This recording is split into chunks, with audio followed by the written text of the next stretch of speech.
Have you ever found yourself replaying a moment when someone embarrassed you in front of others? Maybe through a cutting joke, a sarcastic remark, or outright disrespect, and wondered, what should have I done differently? It's a situation most of us have faced at some point. Someone makes a comment that seems harmless on the surface, but hits you in a way that leaves you feeling small, exposed, or undermined. What's the best way to respond in that moment? More importantly, how can you earn the respect of people who make a habit of dismissing, ignoring, or devaluing others, especially when their behavior seems calculated rather than careless? In this video, we explore how to respond with strength and clarity, so you can command respect even in the most uncomfortable situations. In the next few minutes, we'll dive into a series of 5 powerful psychological insights and practical strategies that can help you navigate moments of subtle or overt disrespect with confidence and control. These techniques are designed not only to help you keep your composure, but also to shift the power dynamic in your favor, so that even people who habitually undermine others are forced to recognize your presence and authority. Stay with us until the end, because we'll walk you through specific, real-life examples, including exactly what to do when someone tries to humiliate or mock you in front of others. These aren't just abstract ideas.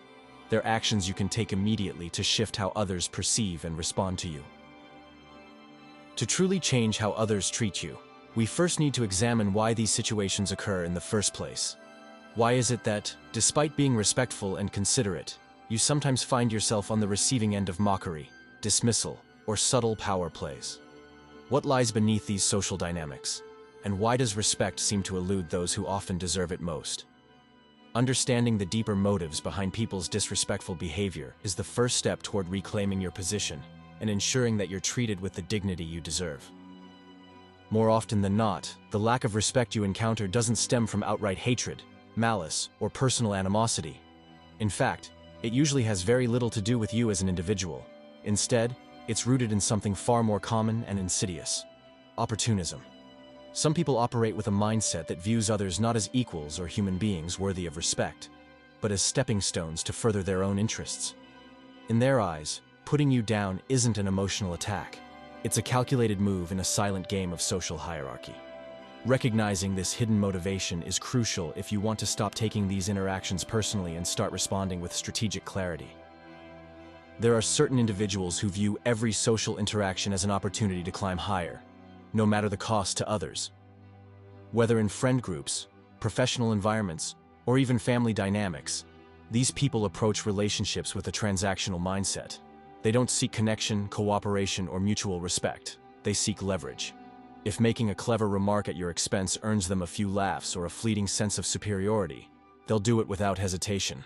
For them, others are tools, temporary means to achieve status, attention, or influence. The workplace is a classic stage for this behavior, but you'll find it just as easily around a dinner table or in casual conversation, where someone is always subtly trying to elevate themselves by diminishing you. If you want to avoid being singled out as an easy target in these kinds of power games, the most important thing you can do is lay a foundation of self-respect from the very beginning. People take mental notes the moment they meet you: how you carry yourself, how you respond to pressure, and whether you set boundaries or let things slide. That initial impression sends a powerful message about where you stand in the social hierarchy. The sooner you establish that you're not someone to be underestimated or manipulated, the less likely others are to test your limits. It's not about being aggressive. It's about making it unmistakably clear that you value yourself, and that others should too. But what does it really mean to earn someone's respect? It's not about demanding admiration or forcing others to treat you with reverence. True respect isn't built on fear or dominance. It's about making it impossible for others to use you as a stepping stone for their ego. Respect means creating boundaries so strong and consistent that others quickly realize there's no benefit in trying to undermine you, because their efforts won't get them anywhere. It's a quiet strength, not a loud performance. Sometimes, despite your best efforts, you'll find yourself in environments where respect simply doesn't grow, where no matter how clearly you express your worth, you're met with indifference, subtle jabs, or outright disregard. In those cases, you have to be ready to walk away. Distancing yourself from toxic dynamics isn't a retreat. It's a sign of self-awareness and self-respect. But ideally, you don't want to let things spiral that far. That's why it's far better to recognize the early warning signs and respond in the moment, calmly, deliberately, and with confidence. Whether you're navigating a difficult colleague at work, a disrespectful relative, or a friend who's testing your boundaries, the right tools can make all the difference. And that's exactly what we're about to explore. Before we dive into the practical strategies, take a moment to support the work we're doing here. If this message is resonating with you, if you've ever found yourself in situations where your worth was ignored or your voice was drowned out, then you know how important it is to spread this kind of awareness. So go ahead, tap that like button to help us reach more people facing the same struggles.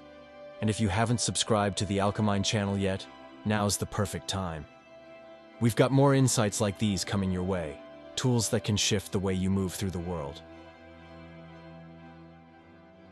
First impressions aren't just important, they're powerful. In the first few seconds of meeting someone, a silent evaluation takes place. People instantly assess your posture, your energy, your presence. So when someone approaches you for the first time, whether it's in a professional setting, a social gathering, or even a casual encounter, make sure you stand up to greet them. Remaining seated not only sends the wrong message, it subtly places you in a lower physical and psychological position. When someone has to look down on you to make eye contact, it creates an unconscious sense of dominance on their part and submission on yours. Rising to your feet, on the other hand, signals confidence and readiness. It shows that you take yourself seriously, and others will follow suit. One subtle but often overlooked mistake people make when greeting someone is directing their focus toward the other person's hand instead of their face.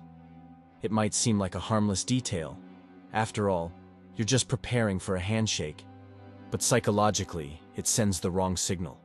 When your gaze drops to the hand, your head tilts downward slightly, and that physical cue reinforces a dynamic of passivity. You appear less sure of yourself, more deferential. It may only last a second, but in that second, the other person subconsciously picks up on it. Instead, train yourself to maintain steady eye contact during introductions. Look directly into the person's eyes as you extend your hand. It conveys certainty, presence, and self-respect. These micro-signals shape how people treat you, often before a single word is exchanged.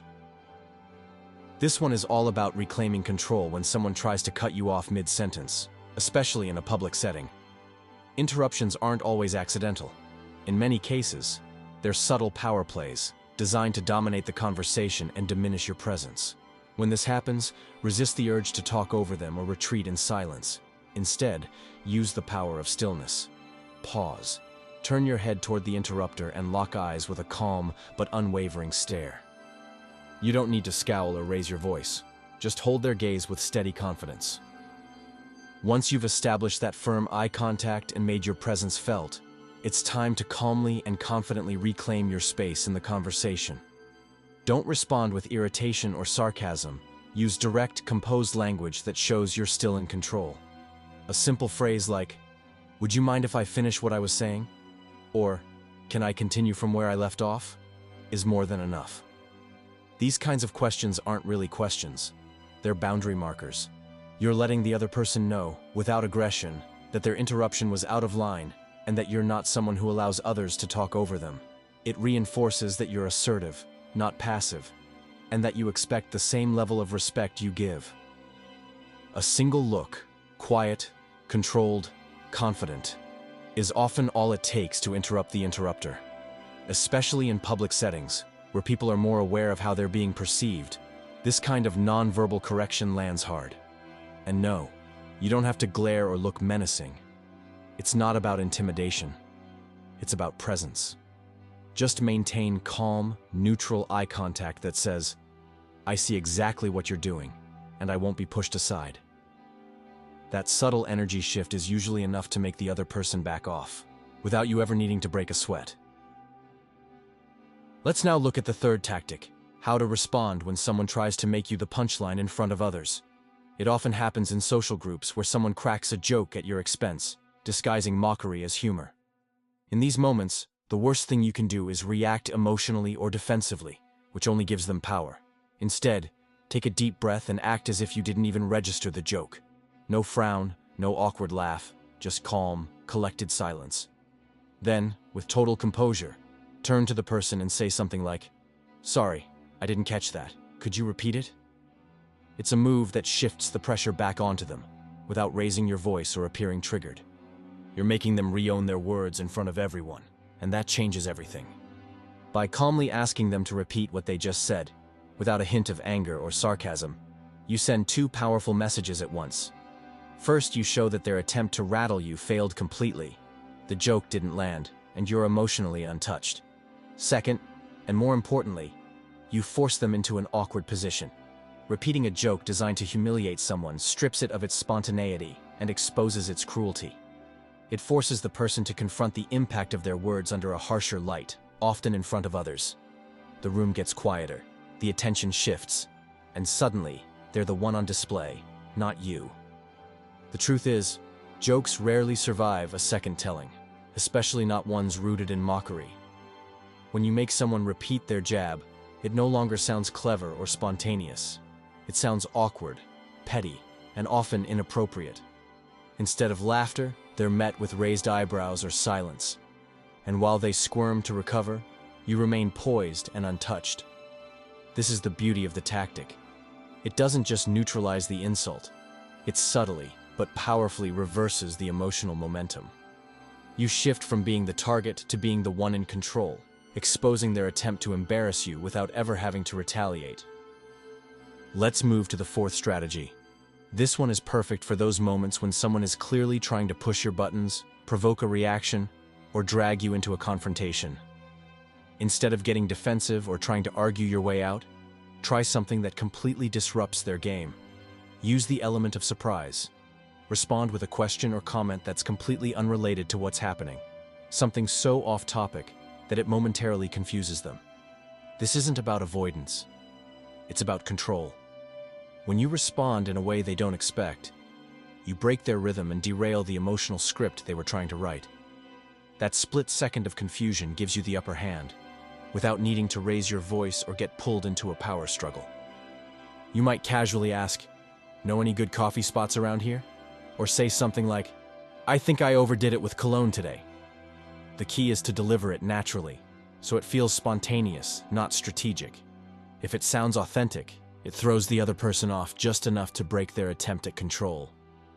This technique disrupts the emotional momentum. It cuts through their attempt to provoke you by forcing a reset in the conversation. Suddenly, they're off balance, unsure how to respond, and in that hesitation, their power over the moment fades. Now let's talk about the final, and perhaps most important principle. While no one is forced to respect you, you're equally not required to endure disrespect. Respect is a two-way street, and knowing when to walk away is just as powerful as knowing how to stand your ground. When it becomes clear that someone has no intention of treating you with basic respect, despite your clarity and boundaries, the smartest move isn't to argue or plead. It's to leave. Choosing to walk away isn't weakness, it's strength. It says you value yourself enough to refuse being taken for granted. You'd rather be missed than tolerated. Now, it's your turn. Have you ever found yourself in a situation where someone tried to undermine or humiliate you? At work, in a relationship, or among friends? How did you handle it? We'd love to hear your story. Drop a comment below and let us know what worked, what didn't, or what you wish you had done differently. Your experience could be exactly what someone else needs to hear. And if you found value in this, don't forget to like, subscribe, and share.